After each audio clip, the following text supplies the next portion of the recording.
बड़ा झटका लगा है। कांग्रेस के प्रदेश प्रवक्ता विवेक गुप्ता बीजेपी में शामिल हो गए हैं। सीएम डॉक्टर मोहन यादव ने सदस्यता दिलाई। बता दें आपको, लगातार जो है कांग्रेस में कांग्रेस के लोगों का जिस तरह से रुख बीजेपी की तरफ हो रहा है, हम लगातार देख रहे हैं कि बड़े बड़े दिग्गज जो हैं बीजेपी का दामन थाम रहे हैं। और इसी बीच एक और बड़ा नाम कांग्रेस को झटका देते हुए बीजेपी में शामिल हुआ। विवेक गुप्ता जो कांग्रेस के नेता हैं, वरिष्ठ नेता हैं, बीजेपी में शामिल हो गए। सीएम डॉक्टर मोहन यादव ने उन्हें सदस्यता दिलाई है। ये तस्वीर आप देख रहे हैं। कांग्रेस को एक और बड़ा झटका लगा है।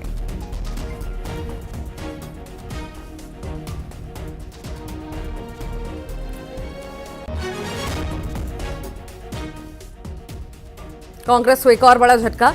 लगातार सहयोगी जो हैं कांग्रेस में, वो बीजेपी का रुख लगातार कर रहे हैं। आगामी चुनाव है और चुनावों को देखते हुए कहीं ना कहीं अब नेता भी पाला बदल रहे हैं। और इसी बीच एक बड़ा नाम सामने आया, विवेक गुप्ता, जो कि कांग्रेस के नेता रह चुके हैं, अब बीजेपी में शामिल हो चुके हैं।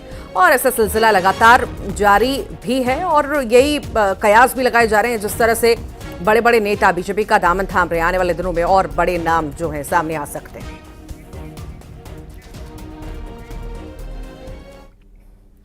पूर्व सीएम शिवराज सिंह चौहान ने बुदनी के भैरुंदा ब्लॉक के लाड़कोई कस्बे से गांव चलो अभियान का शुभारंभ किया। पूर्व सीएम ने विभिन्न योजनाओं की हितग्राही महिलाओं के सम्मेलन में महिलाओं से संवाद भी किया। तो वहीं शिवराज ने कहा कि अब एक ही संकल्प है। हमारे प्रधानमंत्री नरेंद्र मोदी जी ने भी जिसकी घोषणा की है कि अब लाडली बहनों को लखपति दीदी बनाना है।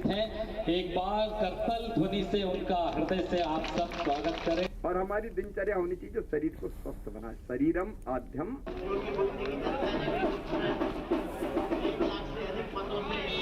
हमारी मातृशक्ति।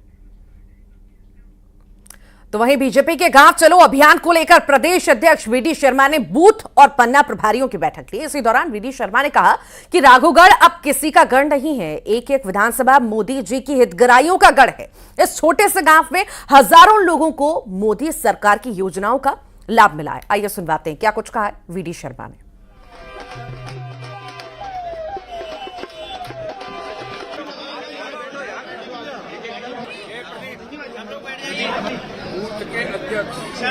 मध्य प्रदेश बीजेपी लोकसभा चुनाव की तैयारियों में जुट गई है और अब आज से एक नया अभियान का आगाज किया गया, जिसको गांव चलो अभियान नाम दिया गया। प्रदेश अध्यक्ष वीडी शर्मा खुद गुना जिले के राघोगढ़ विधानसभा क्षेत्र के आवन गांव पहुंचे। ये इलाका जो है वो दिग्विजय सिंह का गढ़ माना जाता है। उनके बेटे जयवर्धन सिंह वर्तमान में यहां से विधायक है। देखिए, बीजेपी की जो नजर है वो कांग्रेस की उन सीटों पर है जो परंपरागत सीटों के तौर पर कांग्रेस के लिए जाने जाती है। और देखिए, अब तक आप तस्वीरों में जिस तरीके से देख सकते हैं कि वो लगातार जो बूथ के जो प्रभारी हैं, जो बूथ के कार्यकर्ता हैं, उनके साथ बैठ के कर रहे सरकार की योजनाओं के बारे में फीडबैक ले रहे हैं। जनता को भी बात बता रहे हैं कि किस तरीके से लोगों से बात करनी है, कौन कौन सी योजनाएं हैं जिनको प्रमुख तौर पर इस लोकसभा चुनाव में उठाना, चाहे वह प्रधानमंत्री आवास योजना हो, किसान सम्मान निधि की बात हो, मध्य प्रदेश सरकार की लाडली बहना योजना हो, या तमाम जो योजनाएं हैं उनका जिक्र जो है वो प्रदेश अध्यक्ष जी के द्वारा जो यहाँ जो लोग मौजूद हैं उनसे किया जा रहा है। बड़ी संख्या में आम कार्यकर्ता भी यहाँ पर पहुंचे हुए हैं। तो नए मतदाताओं के साथ संपर्क के साथ साथ जो है पुराने जो कार्यकर्ता हैं उनके साथ जो है वो इस अभियान के तहत जोड़ने का काम किया जाए। कुछ लोग हमारे साथ हैं, उनसे बात करेंगे।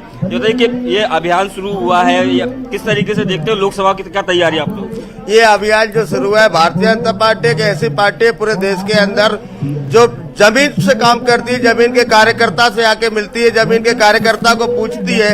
इसलिए भारतीय जनता पार्टी के इसमें 400 से पार सरकार बनने जा रही है। माननीय नरेंद्र मोदी जी पूर्ण बहुमत के साथ अपनी सरकार बनाएंगे। पूरा देश आज राम में हो चुका है। निश्चित ही नरेंद्र मोदी जी के नेतृत्व में भारत अग्रसर हो रहा है और निश्चित ही हम लोग स्वर्णिम युग में जाएंगे और भारत को विश्व गुरु बनाएंगे। और मोदी जी ने युवाओं के लिए स्टार्टअप इंडिया से लेके बहुत सारी मध्य प्रदेश सरकार की योजना है, केंद्र सरकार की योजना है, सभी युवा इसका लाभ भी ले रहे हैं और आगे लेते रहेंगे। और अभी राम मंदिर हमारे लिए मोदी जी और इतना अच्छी टक्कर दो और कोई दूसरा नहीं दे सकता है। इसलिए हम जो भी पार्टी कर रही है बहुत अच्छा काम कर रही है। तो देखिए, ये आम कार्यकर्ता है जो उत्साह से पूरे लबरेज नजर आ रहे हैं, क्योंकि देखिए जिस तरीके से विधानसभा में मध्य प्रदेश बीजेपी को प्रचंड जीत मिली है, उसी जीत को लोकसभा में दोहराने का प्रयास इन सब कार्यकर्ताओं के द्वारा किया जा रहा है। कैमरामैन खान सिंह के साथ शैलेंद्र सिंह, न्यूज़ 18 गुना। और कल छत्तीसगढ़ का बजट पेश होना है। ऐसे में वित्त मंत्री ने कहा है कि यह बजट राज्य के विकास के लिए मील का पत्थर साबित होगा। स्वास्थ्य, शिक्षा, इंफ्रास्ट्रक्चर पर फोकस किया गया है। छत्तीसगढ़ की जीडीपी को बढ़ाना हमारी प्राथमिकता है। राज्य का समूचा विकास करना हमारी प्राथमिकता सूची में है। छत्तीसगढ़ का बजट पेश होने वाला है। हमारे साथ हैं वित्त मंत्री ओपी चौधरी जी। ओपी चौधरी जी, कल छत्तीसगढ़ का बजट प्रस्तुत होने वाला है, फोकस किस पे होने वाला है, क्योंकि लगातार सरकार जो है विकास की बात करते रही है।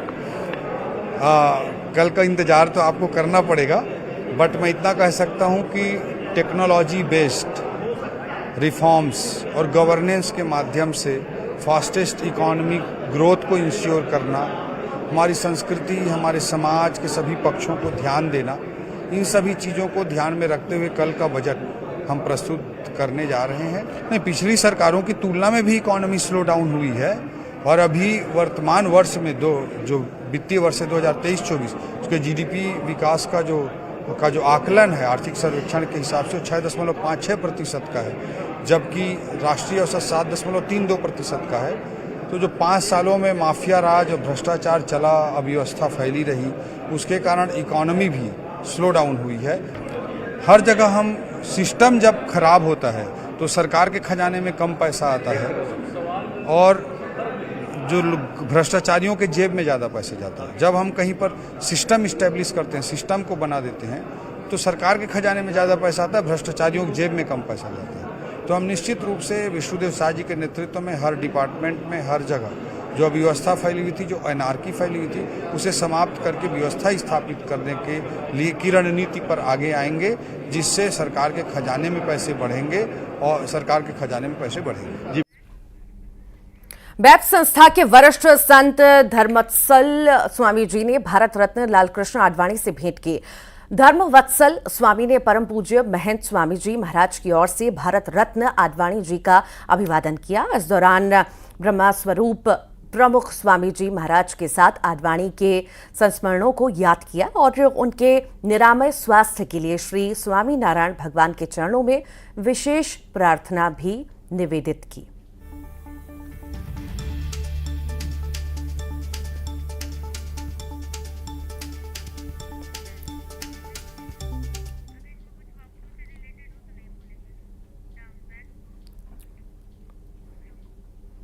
उज्जैन में स्काई डाइविंग फेस्टिवल 2024 की शुरुआत हो चुकी है। दताना एयरस्ट्रिप पर महापौर मुकेश चटवाल और सभापति कलावती यादव ने फेस्टिवल का शुभारंभ किया।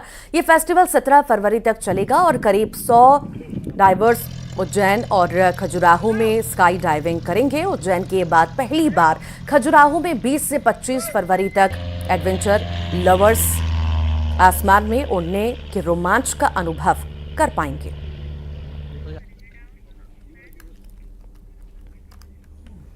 और इसी के साथ ही खबर दिन भर के बुलेटिन में फिलहाल के लिए इतना ही। नमस्कार।